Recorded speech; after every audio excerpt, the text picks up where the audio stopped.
How to use Find My on iPhone. Let's get right into the tutorial. With Find My, you can keep track of your Apple devices and supported items like your keys with an AirTag attached and share your location with your favorite people. When you sign into a new device, Find My turns on automatically. To make further changes, launch the Settings application on your device and tap on your name banner. You will see the option for Find My there.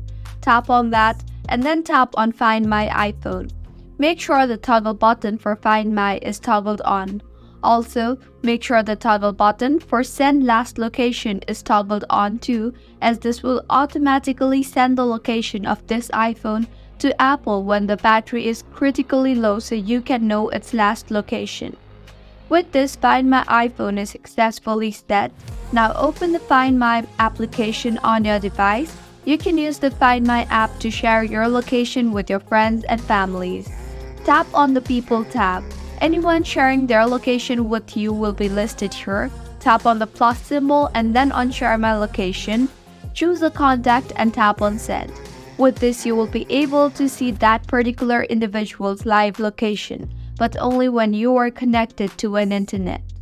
If you are looking for a missing device, tap on Devices. Here you will see a list of your devices with Find My enabled and a map with their last locations. Select the device, then swipe up on the handle to see your options. To help find a nearby device, tap Play Sound. Your device will play a chime, or you can tap Directions to see it on a map and track it down. To locate a missing item like an AirTag attached to your keys, tap Items. Tap on Add Item and then on Add AirTag to add items here. If you find this tutorial helpful, do subscribe to our channel. Thank you for staying with us until the end.